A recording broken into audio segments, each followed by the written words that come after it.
Exam का stress है आप लोगों को कि चैप्टर्स कवर हो रहे हैं, लेकिन उसको रिवाइज कैसे करें, समरी कैसे करें, प्रैक्टिस कैसे करें। तो ये जो फियर है ये वैलिड है, ये होना ही है। अगर आप चैप्टर्स पढ़ते जाएंगे, उसको समराइज नहीं करेंगे, उसके नोट्स नहीं बनाएंगे और प्रैक्टिस नहीं करेंगे। तो इस वीडियो में जो चैप्टर ऑलरेडी हम कवर कर चुके हैं, चैप्टर नंबर 1 आपकी जो न्यू टेक्स्ट बुक है सोशल साइंस की, चैप्टर नंबर 1 देखने वाले हैं, the story of Indian farming, class 7 का न्यू टेक्स्ट बुक जो सेकेंड पार्ट आया है उसका। तो चैप्टर ऑलरेडी कवर है, 3 पार्ट्स हैं इसके। इस वीडियो में हम इसके नोट, समरी और एग्जाम बेस्ड क्वेश्चन प्रैक्टिस करेंगे। So I hope all of you are ready with your pen and notebook. चलिए स्टार्ट करते हैं चैप्टर के नोट्स के साथ और समरी के साथ। सो क्या क्या पढ़ा था इस चैप्टर में वो सारी चीजें हम देखने वाले हैं। So let us just start. India's agricultural landscape के बारे में हमने देखा था कि इंडिया जो है उसका ओल्डेस्ट ऑक्यूपेशन अगर हम कहें तो एग्रीकल्चर है। बहुत प्राचीन समय से खेती के क्षेत्र में या एग्रीकल्चर, सिर्फ एग्रीकल्चर के फील्ड में एग्रीकल्चर जो है इंपॉर्टेंट रोल प्ले करता है इंडिया के लैंडस्केप में या इंडियन हिस्ट्री में। इट इंक्लूड्स, एग्रीकल्चर में क्या क्या चीजें आती हैं? Farming, animal husbandry, forestry, fisheries and horticulture. A large part of India's population depends on agriculture for livelihood, making it vital for food security and the economy. So ये सारी चीजें जैसे फार्मिंग हो गई, एनिमल हस्बेंड्री हो गई, forestry हो गया, फिशरी और हॉर्टिकल्चर, ये सब एग्रीकल्चर, ये सारी चीजें मिलकर एग्रीकल्चर बनाते हैं। और इंडिया की जो पॉपुलेशन है उसका बहुत बड़ा पार्ट जो है वो एग्रीकल्चर पर अपने जीवन जो यापन होता है, जिसके लिए पैसे चाहिए, अर्थव्यवस्था जो चाहिए, वो एग्रीकल्चर पे डिपेंडेंट है। बहुत सारे लोग एग्रीकल्चर में इन्वॉल्व हैं और इसीलिए ये बहुत इंपॉर्टेंट वाइटल रोल प्ले करता है फूड सिक्योरिटी में। फूड सिक्योरिटी क्या होता है कि सभी लोगों के पास फूड अवेलेबल हो और इकोनॉमिक जो हमारी अर्थव्यवस्था है वो अच्छी हो। इसमें एग्रीकल्चर एक बहुत इंपॉर्टेंट रोल प्ले करता है। Now next is echoes from the past. Past से कुछ चीजें दी गई थी, जैसे farming in India begin in prehistoric time. Prehistoric times मतलब हिस्ट्री का वो समय, मतलब इतिहास में वो समय जो हमारे पास लिखित रूप में नहीं है, जिसका कोई भी लिखित वर्णन नहीं है, उस समय से फार्मिंग इंडिया में प्रैक्टिस की जाती है। जैसे कि राइस, व्हीट, बार्ले, मिलेट्स, ये सारी क्रॉप्स उगाई जाती हैं तब से ही। एंशिएंट जो टेक्स्ट है, हमारे प्राचीन जो ग्रंथ है, जैसे कि वेद हो गए, अर्थशास्त्र हो गया, यहाँ पे लिखा है वृक्ष आयुर्वेदा हो गया, ये सब में डिस्क्राइब किया गया है फार्मिंग के मेथड्स को। सीड जो बीज होते हैं कैसे उसको ट्रीट किया जाता है बीज को बोने से पहले, इरिगेशन सिंचाई की व्यवस्था कैसी कैसी होनी चाहिए, एनिमल केयर के बारे में इन ग्रंथों में बताया गया है।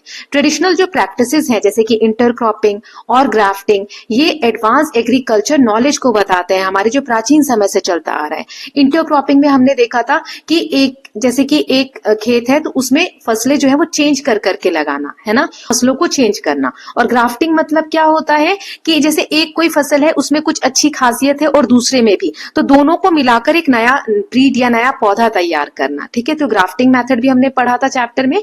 फिर क्लाइमेट, सीजन और क्रॉप्स के बारे में पढ़ा था कि इंडिया में डाइवर्स क्लाइमेट पाया जाता है, कहीं पर बहुत गर्मी होती है, कहीं ठंड होती है, कहीं मौसम नॉर्मल रहता है। सो ये जो क्लाइमेट होता है बहुत इंपॉर्टेंट रोल प्ले करता है कि कहाँ पर कौन सी क्रॉप्स उगाई जाएंगी। जैसे मॉनसून, बारिश का जो सीजन होता है, ये भी एक इंपॉर्टेंट रोल प्ले करता है एग्रीकल्चर में। सो क्रॉप जो ग्रो होते हैं इंडिया में मेनली 3 सीजन के हिसाब से, वो होते हैं खरीफ क्रॉप जो मॉनसून सीजन में होते हैं बारिश के समय, रबी क्रॉप इन्हें हम विंटर क्रॉप्स भी कहते हैं, और जायद क्रॉप्स इन्हें हम समर क्रॉप्स भी कहते हैं। अब आगे देखते हैं। सो सॉइल के बारे में हमने सारे फैक्टर समझ रहे थे, तो उसमें सबसे पहले सॉइल था। कल्टीवेशन का ये फाउंडेशन होता है, मतलब कोई भी आप खेती करने जा रहे हैं तो सबसे पहले मिट्टी तैयार की जाएगी। सॉइल जो होती है वो प्लांट के ग्रोथ को सपोर्ट करती है, न्यूट्रिएंट्स प्रोवाइड करती है यानी पोषक तत्व, पानी भी प्लांट को मिट्टी के थ्रू ही मिलता है और प्लांट को सपोर्ट भी देती है सॉइल। ठीक है, India has 6 major soil type. India में 6 मेन प्रकार की मिट्टी पाई जाती है। Alluvial soil, black soil, red soil, laterite soil, desert soil, mountain soil. हमने मैप में ये भी देखा था कि कौन सी मिट्टी कहाँ पर पाई जाती है। फिर different soil supports different crop. हर मिट्टी जो अलग अलग तरीके की, उसमें अलग अलग प्रकार के क्रॉप्स ग्रो किए जाते हैं। Linking soil type closely with agriculture, कहाँ कौन सी मिट्टी है वहां पर वैसी एग्रीकल्चर होगी। देन सेकेंड हमने पढ़ा था नर्चरिंग द सॉइल, मिट्टी को कैसे नर्चर किया जाता है, उसको पोषक तत्व कैसे दिया जाता है। सो अगर सॉइल हेल्दी है तभी हम एक अच्छी फसल हार्वेस्ट हार्वेस्ट कर सकते हैं, फसलों की जो उपज होती है वो अच्छी होगी। सो ट्रेडिशनल बहुत सारे मेथड हैं और मॉडर्न भी बहुत सारे मेथड हैं जिससे हम सॉइल को अच्छा बना सकते हैं। ट्रेडिशनल में क्रॉप रोटेशन, एक खेत में बार बार एक ही फसल नहीं लगानी है, क्रॉप को रोटेट करते रहना है। ऑर्गेनिक मैन्योर, जो खाद वगैरह होते हैं नेचुरल हमें उसमें यूज करना चाहिए। कॉन्टोर प्लगिंग, कंजर्व्ड सॉइल, जो खेत होती है उसकी बाउंड्री पे कुछ हमने उगा दिया ताकि मिट्टी का फ्लो ना हो, या फिर ऐसे किनारे पर, या हमने हिली एरिया में देखा था कि कैसे स्टेप जैसी कटिंग करके और टेरेस जैसा स्ट्रक्चर क्रिएट किया जाता है ताकि मिट्टी बहकर ना जाए पानी के बहाव से। मॉडर्न मेथड में हमने टेरेसिंग देखा था, यही जो मैंने आपको यहाँ पर समझाया। अफॉरेस्टेशन डिफॉरेस्टेशन का अपोजिट होता है, मतलब जंगल लगाना और प्रिसाइज फॉर्म में फर्टिलाइजर प्लांट्स को देना। पूरे खेत में, जैसे ये प्लांट है तो पूरे खेत में खाद ना देते हुए जो प्लांट की जड़ है वहां पर खाद को देना। ये हेल्प करता है सॉइल इरोशन से, कि सॉइल इरोशन ना हो और डिग्रेडेशन ना हो। डिग्रेडेशन मतलब होता है मिट्टी की क्वालिटी कम ना हो, और सॉइल इरोशन मतलब मिट्टी की जो ऊपरी सतह है वो पानी के बहाव में बहकर ना जाए। देन हमने पढ़ा था वाटर, सॉइल के बाद वाटर। इसमें हमने देखा था कि एग्रीकल्चर दो तरीके की होती है, एक होती है रेनफेड जहां पर बारिश पे डिपेंडेंट होता है एग्रीकल्चर, और दूसरा होता है इरिगेटेड एग्रीकल्चर। रेनफेड में क्या होता है, सबसे पहले हमने पढ़ा था ये मॉनसून रेन्स पे डिपेंड होता है, इसीलिए इसमें रिस्क भी बहुत होता है। अगर बारिश बहुत ज्यादा आ गई तो वहां पे बाढ़ जैसी सिचुएशन हो जाएगी और सूखा पड़ जाएगा अगर बारिश कम आएगी तो, है ना, तो ड्रॉट्स काइंड ऑफ कंडीशंस हो सकती हैं। इरिगेटेड अपोजिट, उसके अदर साइड क्या होता है, इसमें कैनल्स बनाए जाते हैं, टैंक्स बनाए जाते हैं, कुओं से पानी लेकर, इन सब मॉडर्न सिस्टम के थ्रू, या फिर मॉडर्न सिस्टम के थ्रू, जैसे ड्रिप इरिगेशन की, पौधे की जो जड़ है उस जड़ में सिर्फ बूंद बूंद करके पानी गिर रहा है, या स्प्रिंकलर इरिगेशन के बारे में पढ़ा था, तो पानी को कम मात्रा में यूज करके और तब खेती की जाती है, इरिगेटेड एग्रीकल्चर का पार्ट होता है। या तालाब वगैरह, टैंक्स वगैरह बना के पानी को खेत तक पहुंचाने का भी तरीका इसी में आता है, ठीक है। सो ट्रेडिशनल वाटर सिस्टम ऐसे बहुत सारे हैं जहां पानी को बचाकर या पानी को नदी झरनों से खेतों तक पहुंचाया जाता है। जैसे हमने अर्थ सिस्टम पढ़ा था, बैम्बू ड्रिप इरिगेशन सिस्टम पढ़ा था, जो कम्युनिटी बेस्ड सोल्यूशन है कि लोग जहां रह रहे हैं वहीं पर आपस में मिलकर कोई एक सोल्यूशन फाइंड आउट करते हैं कि पानी की कमी है तो हम खेतों तक पानी कैसे लाएं। नाउ नेक्स्ट हमने पढ़ा था सीड एंड एग्रीकल्चरल प्रैक्टिसेस। तो ट्रेडिशनली सीड्स जो है, जैसे पौधा लगाया, इस साल की जो फसल हुई उसी में से सीड्स जो है वो सेव करके रखे जाते हैं और आपस में कम्युनिटी में शेयर कर लिए जाते हैं।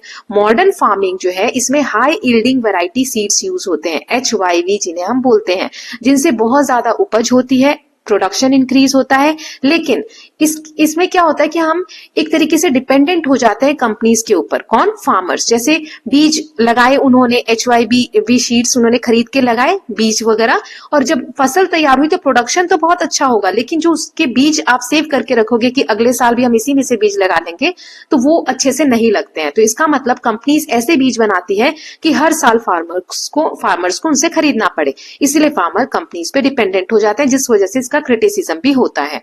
फार्मिंग टुडेज कंबाइन, आज के समय में फार्मिंग जो है ट्रेडिशनल विजडम, जो प्राचीन समय से अच्छी चीजें प्रैक्टिस में है उनको भी यूज करना, और मॉडर्न टेक्नोलॉजीज को भी यूज करके और आजकल फार्मिंग होती है। देन हमने पढ़ा था traditional, modern and sustainable agriculture. जो ट्रेडिशनल फार्मिंग होती है वो नेचर के साथ मिलकर और सॉइल की हेल्थ को मेंटेन करके की जाती है। मॉडर्न फार्मिंग, स्पेशली जो ग्रीन रेवोल्यूशन आया जिसमें हमने HYV सीड्स वगैरह बहुत ज्यादा मात्रा में यूज किए, उससे फूड प्रोडक्शन तो हुआ इंक्रीज, लेकिन एनवायरमेंट को बहुत सारी प्रॉब्लम्स हुई, मिट्टी की क्वालिटी कम होने लग गई, ग्राउंड वाटर कम होने लग गया, राइट। तो हमें एक सस्टेनेबल एग्रीकल्चर की जरूरत है जिसमें बैलेंस तरीके से प्रोडक्टिविटी की जाए और एनवायरमेंट को भी प्रोटेक्शन दिया जाए, जैसे कि ऑर्गेनिक खेती हम करें, सिक्किम का एग्जाम्पल हमने देखा था, या इको फ्रेंडली मेथड यूज करके और हम खेती कर सकते हैं। फिर उसके बाद हमने गवर्नमेंट का रोल पढ़ा था। सो गवर्नमेंट जो है सपोर्ट करती है फार्मर्स को, सीड्स प्रोवाइड करती है, इरिगेशन की व्यवस्था प्रोवाइड करती है, इंश्योरेंस स्कीम होती है कि अगर पौधे खराब हो जाए या बारिश नहीं हो, खेती फसल नष्ट हो जाए तो इंश्योरेंस होता है उनके पास, फेयर प्राइसिंग सिस्टम होता है, स्टोरेज की फैसिलिटीज गवर्नमेंट प्रोवाइड करती है और मार्केट भी प्रोवाइड करती है फसलों को बेचने के लिए।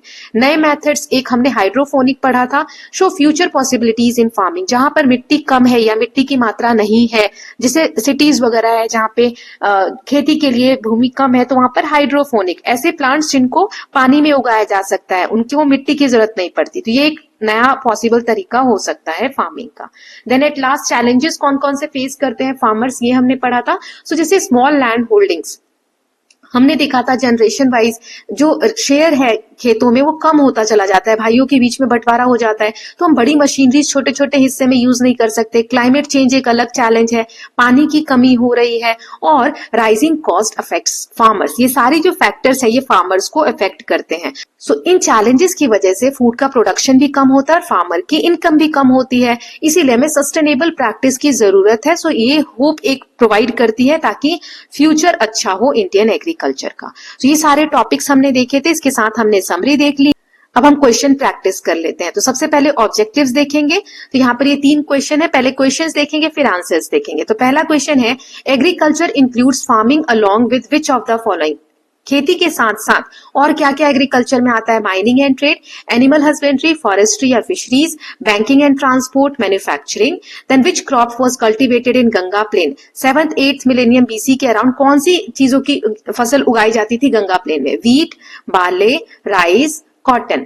Then intercropping मतलब growing one crop repeatedly, growing crops only in winter, growing two or more crops together, या growing crops using machine. इनके आंसर्स देख लेते हैं तीनों के। सो एग्रीकल्चर जो है इसमें एनिमल हस्बेंड्री, फॉरेस्ट्री और फिशरीज सारी चीजें आते हैं। यहाँ मैंने एक्सप्लेनेशन भी दे दिया है, तो ये आप यहाँ पर लिख सकते हैं या याद कर सकते हैं, ताकि अगर क्वेश्चन आ जाए agriculture includes what, short answer आ जाए तो आप लिख सकते हैं। Then 7th 8th millennium BC के अराउंड गंगा प्लेन में जो खेती होती थी वो राइस की थी, एग्जाम्पल मिलता है। फिर इंटरक्रॉपिंग मतलब होता है 2 या उससे ज्यादा क्रॉप्स एक साथ खेत में उगाना, जैसे कि हमने एग्जाम्पल देखा था शुगर केन पंपकिन का देखा था, है ना। नेक्स्ट 3 क्वेश्चंस देख लेते हैं। Which ancient text gives information on agriculture and irrigation? कौन सा जो ग्रंथ है इसमें से प्राचीन ग्रंथ जो हमें इंफॉर्मेशन देता है खेती के बारे में और इरिगेशन के बारे में? ऋग्वेद, अर्थशास्त्र, मनुस्मृति या रामायण। फिर है which monsoon is important for kharif crops in India? North west monsoon, south west monsoon, winter monsoon या रिट्रीटिंग मानसून। अब खरीफ क्रॉप्स किस समय में होती है ये आपको याद होना चाहिए, तो आप इसमें से आंसर फाइंड आउट कर सकते हैं। देन रबी क्रॉप्स ये कब उगाई जाती है? समर, रेनी सीजन या विंटर या स्प्रिंग सीजन में। तो इनके आंसर्स देख लेते हैं। सो कौन सा एंशिएंट टेक्स्ट हमें इंफॉर्मेशन देता है एग्रीकल्चर और इरिगेशन के बारे में? अर्थशास्त्र। ओके, सो 20 का आंसर है। मॉनसून जो खरीफ क्रॉप के लिए इंपॉर्टेंट है वो होता है साउथ वेस्ट मॉनसून, ठीक है। फिर ये जो रबी क्रॉप्स है ये ठंड के समय में उगाई जाती है। इसको एक ट्रिक से मैंने याद किया था जब मैं छोटी थी। तो विंटर यानी ठंड लगती है ना, विंटर में ठंड होती है। रबी, सूर्य को हम क्या बोलते हैं? सन को हम रवि भी बोलते हैं, रवि बोलते हैं, नॉट रवि, बट यस इससे ट्रिक बनाई थी कि ठंड के समय में धूप में बैठने का मन करता है सन में, तो रवि और विंटर ऐसे आपको याद हो जाएगा। मैंने तो ऐसे ही याद किया था, आप अपने हिसाब से याद कर सकते हैं। नाउ नेक्स्ट 3 क्वेश्चंस देख लेते हैं। Which of the following is a जायद क्रॉप? इसमें से जायद कौन सा है? व्हीट, राइस, मस्टर्ड या वाटरमेलन। फिर ब्लैक सॉइल किस नाम से जानी जाती है? लेटराइट, डेजर्ट, कॉटन या red soil. Which soil is found by river deposit? नदी जो है अपना मिट्टी बहाकर लाती है और डिपोजिट करती है, तो वैसी कौन सी मिट्टी बनती है नदी के डिपोजिशन से? Red soil, alluvial soil, alpine soil and laterite soil. अगर आप लॉजिक यूज करेंगे तो आप इसका आंसर दे सकते हैं। चलिए आगे देख लेते हैं इनके आंसर्स तीनों के। सो जायद क्रॉप इसमें से वाटरमेलन है, राइस है हमारा खरीफ क्रॉप, पैडी, व्हीट जो है रबी क्रॉप है। ओके, नाउ ब्लैक सॉइल ये इसे हम कॉटन सॉइल भी कहते हैं क्योंकि इसमें कॉटन बहुत अच्छे से ग्रो होता है। फिर नदी जो बहाकर लाती है मिट्टी वो अलुवियल सॉइल होता है। देखो गंगा जो रिवर प्लेन है वहां पर हमने देखा था कि अलुवियल सॉइल होते हैं, तो जहां बहुत सारी नदियां पाई जाती है वहीं पर अलुवियल सॉइल हम देखते हैं पाई जाती है, राइट। तो इससे आप अंदाजा लगा सकते थे। नाउ नेक्स्ट 3 क्वेश्चंस देख लेते हैं। ह्यूमस क्या होता है? Sandy particles, chemical fertiliser, organic matter जो मिट्टी में पाए जाते हैं या रॉक के फ्रेगमेंट्स। फिर टेरेस फार्मिंग कहां पर प्रैक्टिस होता है? प्लेन एरिया में, कोस्टल एरिया में, हिल स्लोप्स में या डेजर्ट्स में। Then which irrigation method delivers water directly to roots? Directly root में पानी देना हो तो कौन सा इरिगेशन मेथड यूज होता है? Flood irrigation, canal irrigation, drip irrigation या टैंक इरिगेशन। तो इनके आंसर्स देख लेते हैं। ह्यूमस जो होता है मिट्टी में जो ऑर्गेनिक मैटर पाए जाते हैं उसको कहा जाता है। देन टेरेस फार्मिंग जो है हिल स्लोप्स पे जो पहाड़ जैसा एरिया है वहां पर की जाती है। इरिगेशन जो रूट्स में दी जाती है उसे हम ड्रिप इरिगेशन कहते हैं। ओके, बूंद बूंद पानी उसमें गिरता है। नाउ नेक्स्ट 3 क्वेश्चंस देखते हैं। Bamboo drip irrigation is practice mainly in, bamboo से जब पानी पहुंचाया जाता है खेतों तक वो कहाँ होता है? नॉर्दर्न प्लेन्स में, वेस्टर्न डेजर्ट में, नॉर्थ ईस्टर्न पार्ट में या डेक्कन प्लेट्यू में। ग्रीन रिवोल्यूशन में मेनली किस चीज का प्रोडक्शन इंक्रीज हुआ? पर्ल्स और ऑयल सीड का, फ्रूट्स और वेजिटेबल्स का, व्हीट एंड राइस का या कॉटन और जूट का? कौन सा स्टेट है इंडिया में 100% ऑर्गेनिक स्टेट है? केरला, सिक्किम, पंजाब या आसाम? ये अभी मैंने आपको आंसर भी बताया था जब हम रिवीजन कर रहे थे, समरी देख रहे थे।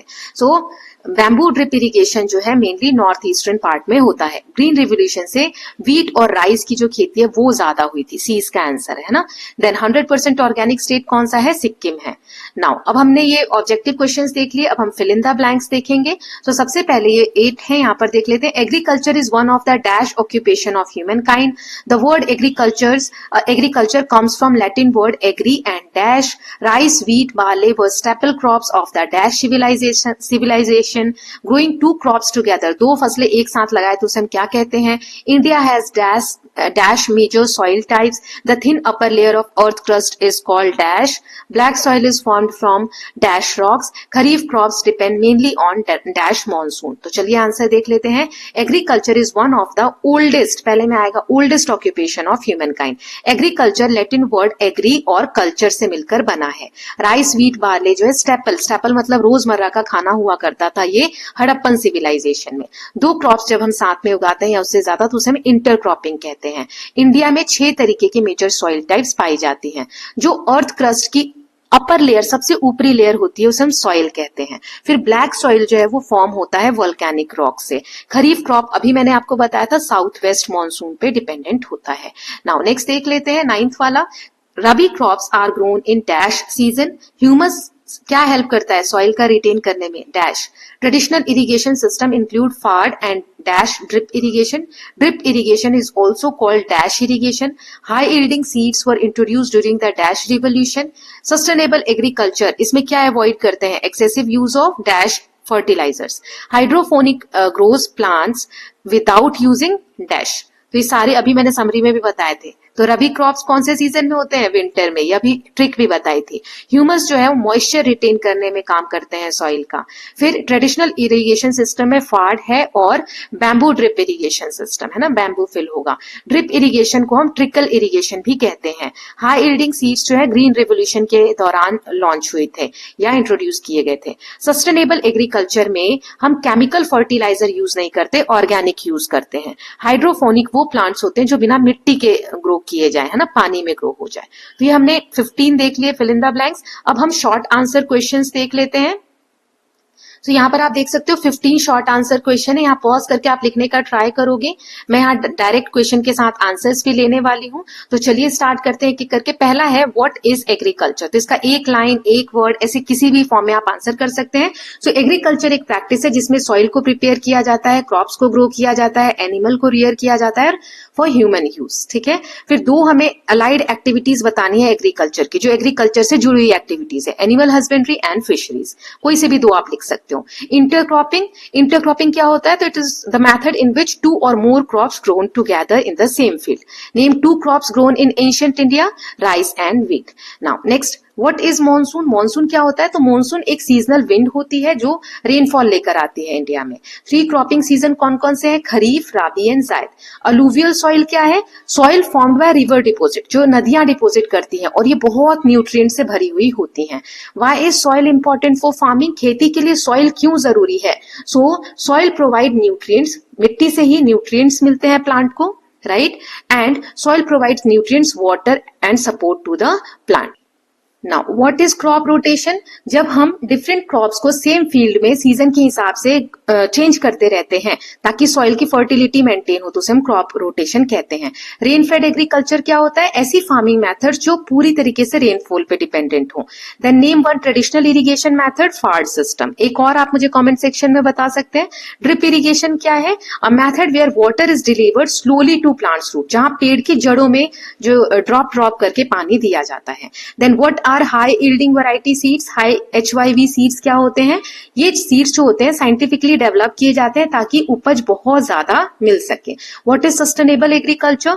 ऐसी farming that protects the environment and insure long term productivity, जिसमें लंबे समय तक एनवायरमेंट को कोई नुकसान ना हो और प्रोडक्शन भी अच्छा हो, उसे सस्टेनेबल एग्रीकल्चर कहते हैं। ऐसा एक चैलेंज बताओ जो आज किसान को फेस करना पड़ रहा है, क्लाइमेट चेंज। तो ये 15 हमने शॉर्ट आंसर क्वेश्चन देख लिए। अब हम लॉन्ग क्वेश्चंस प्रैक्टिस कर लेते हैं। तो यहाँ पर आप 7 देख सकते हो long question. Let us just start. So पहला है, describe the importance of agriculture in India. India में, भारत में एग्रीकल्चर का क्या महत्व है, क्या इंपॉर्टेंस है, वो बताना है। सो एग्रीकल्चर से हमें फूड मिलता है पूरी कंट्री के लिए, entire population. It provides livelihood, जीवन जीने के लिए जो अर्थव्यवस्था, पैसे की जरूरत है जीवन यापन के लिए, भारत की जो पॉपुलेशन के लार्ज सेक्शन है उसको ये प्रोवाइड करता है एग्रीकल्चर। रॉ मटेरियल हमें मिलता है इंडस्ट्रीज के लिए, जैसे टेक्सटाइल, कपड़े की जो फैक्ट्रीज है, इंडस्ट्रीज है, उसमें कॉटन चाहिए तो कॉटन या सिल्क या जो भी है, ये रॉ मटेरियल खेती से ही मिलता है, एग्रीकल्चर से। और फूड प्रोसेसिंग के लिए टोमेटो केचप इंडस्ट्री में बनता है, फैक्ट्री में बनता है, लेकिन उसके लिए टोमेटो कहाँ से आते हैं? खेत से ही आते हैं, तो रॉ मटेरियल का काम भी करते हैं। Then agriculture supports the economy and helps in rural development. गांव देहात जो उसके डेवलपमेंट में एग्रीकल्चर का बहुत इंपॉर्टेंट रोल होता है। Now second question is, explain farming practices in ancient India. प्राचीन भारत में किस तरीके से खेती प्रैक्टिस की जाती थी वो बताना है। So ancient farmers grew crops like rice, wheat, barley and millets. बच्चे कहते हैं मैम छोटे छोटे आंसर लिखाओ। ये 4 पॉइंट्स है। अब आप लोग 8th 7th क्लास में हो, है ना, 7th का ये, अब 8th में जाओगे। आप क्या कर सकते हो, जैसे मैंने 4 पॉइंट्स बताए तो आप इसमें से 2 याद कर लो, कोई मैटर नहीं है। आप 2 पॉइंट्स भी लिखोगे तो मार्क्स मिलेंगे। 4 बताए हैं तो जो आपको सही लग रहे हैं वो 2 पॉइंट्स आप याद कर लो, है ना। Then text such as Vedas and Arthashastra, ये डिस्क्राइब करते हैं सीड का ट्रीटमेंट कैसे करना चाहिए, इरिगेशन कैसे और सॉइल केयर कैसे हो। Practice like intercropping, grafting, animal domestication वर कॉमन, मतलब ग्राफ्टिंग का मेथड यूज होता था, इंटरक्रॉपिंग यूज होती थी और एनिमल का डोमेस्टिकेशन भी किया जाता था, पालन किया जाता था। फार्मर्स जो है ऑर्गेनिक मैन्योर और ट्रेडिशनल इरिगेशन सिस्टम यूज किया करते थे। Now third question is, climate और मॉनसून कैसे इफेक्ट करते हैं इंडिया के एग्रीकल्चर को। सो इंडिया का डाइवर्स क्लाइमेट है, इसीलिए अलग अलग टाइप के क्रॉप्स ग्रो किए जाते हैं। मॉनसून सीजन में रेनफॉल आती है जो क्रॉप के ग्रोथ के लिए बहुत एसेंशियल है, जरूरी है। टाइमली अगर रेनफॉल आए, टाइम से बारिश आए तो क्रॉप अच्छे से ग्रो होगी। अगर पुअर मॉनसून होगा तो क्रॉप फेल हो जाएंगे, फेलियर हो जाएगा। So different region grow different crops based on rainfall and temperature. Now next is, describe kharif, rabi and zaid crop. तीनों क्रॉप्स के बारे में बताना है। तो खरीफ क्रॉप्स ये मॉनसून सीजन में ग्रो किए जाते हैं और रेनफॉल पे डिपेंडेंट होते हैं। देन रबी क्रॉप्स ये विंटर सीजन में होते हैं, इनको कम पानी की जरूरत होती है। जायद क्रॉप समर सीजन में ग्रो किए जाते हैं, ये खरीफ और रबी सीजन के बीच में। और ये जो सिस्टम है, ये तीनों मिलाकर फूड अवेलेबिलिटी हमारे पूरे साल देश में उपलब्ध हो, ये इंश्योर करते हैं। नाउ क्वेश्चन नंबर 5 है, explain the formation of soil. मिट्टी कैसे बनती है। तो सबसे पहले रॉक्स जो है वो मिलियंस ईयर्स में ब्रेक डाउन होते हैं, जिसे हम वेदरिंग कहते हैं। फिर ऑर्गेनिक मैटर, जैसे कि प्लांट कोई सड़ रहा है या एनिमल के जो डेड डिकेज होते हैं वो मिक्स होते हैं रॉक पार्टिकल के साथ। ह्यूमस ऐड होता है, न्यूट्रिएंट्स देता है, मॉइस्चर देता है मिट्टी को। और different climatic condition leads to different types of soil. Then next question is, describe the major soil types of India. Important कौन कौन से सॉइल टाइप्स इंडिया में पाए जाते हैं वो बताना है। अलुवियल, ये फर्टाइल होता है और रिवर प्लेन्स में पाया जाता है। ब्लैक सॉइल, ये कॉटन कल्टीवेशन के लिए सूटेड है। रेड एंड लेटराइट सॉइल, ये लेस फर्टाइल है और सपोर्ट करता है कुछ क्रॉप्स को। देन डेजर्ट और माउंटेन सॉइल, ये हिली और ड्राई एरिया में पाए जाते हैं। Then last question, explain traditional soil conservation method. मतलब ट्रेडिशनल तरीके से कैसे हम मिट्टी को प्रोटेक्ट किया करते थे। क्रॉप रोटेशन, इससे सॉइल में फर्टिलिटी लॉस कम होता था, न्यूट्रिएंट्स कम लॉस होते थे। ऑर्गेनिक मैन्योर, खाद वगैरह जो नेचुरल थे वो यूज किए जाते थे, जिससे सॉइल फर्टाइल रहती थी नेचुरली। कॉन्टूर प्लाइंग, जिसमें सॉइल एरोजन नहीं होते थे, स्लोप्स पे पेड़ों को लगा दिया जाता था। मल्टीपल क्रॉपिंग की जाती थी ताकि कंटिन्यूअस यूज होता रहे लैंड का। Okay, so with this students we are done with chapter number 1 of theme A। इसका chapter 1 पूरी तरीके से 4 parts में हमने complete कर लिया है। chapter 2 का भी part 1 मैंने upload कर दिया है, next part में जल्दी ही upload कर दूंगी। उसके बाद theme B start करेंगे जिसमें chapter number 3 देखेंगे। अगर आपको कोई chapter इनमें से पहले चाहिए तो please let me know so that we can make that chapter first. Okay, so I hope all of you are loving these videos. If you are doing so, please like and share it and don't forget to subscribe the channel for more such videos. Thank you so much.